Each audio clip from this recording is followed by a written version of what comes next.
स्वाभिमानी शेतकरी संघटनेनं 2002 साली आंदोलन करून न्यायालयीन लढा लढून ऊस उत्पादक शेतकऱ्यांच्या ऊसाच्या बिलातून होणाऱ्या सगळ्या कपाती थांबवलेल्या होत्या।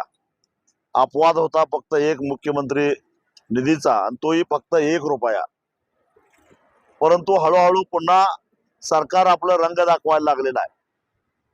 महाराष्ट्रामध्ये झालेली अतिवृष्टी, महापूर याचं कारण सांगून शेतकऱ्यांना दिलासा देण्याच्या नावाखाली ऊस उत्पादक शेतकऱ्यांच्या ऊसाच्या बिलातून प्रति टन ₹15 कापून घेण्याचा घाट मंत्री समितीने केलेला आहे। आधीच गोपीनाथ मुंडे ऊस तोडणी मजूर महामंडळासाठी ₹10 जात होते।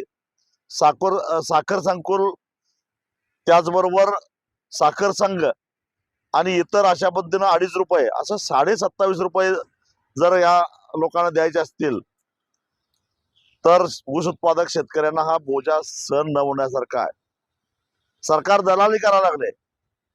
₹15 कापून घेत आहे, पूरग्रस्तांना त्यातले फक्त ₹5 देते आणि ₹10 दलाली घेतल्यासारखं स्वतःजवळ ठेवायला लागलेला आहे।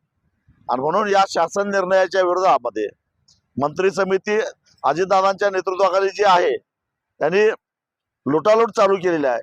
आणि याचा विरोध करण्यासाठी, निषेध करण्यासाठी उद्यापासून ऊस पट्ट्यामध्ये प्रत्येकाने या शासन निर्णयाची होळी करून सरकारला आपला निषेध नोंदवायचा आहे।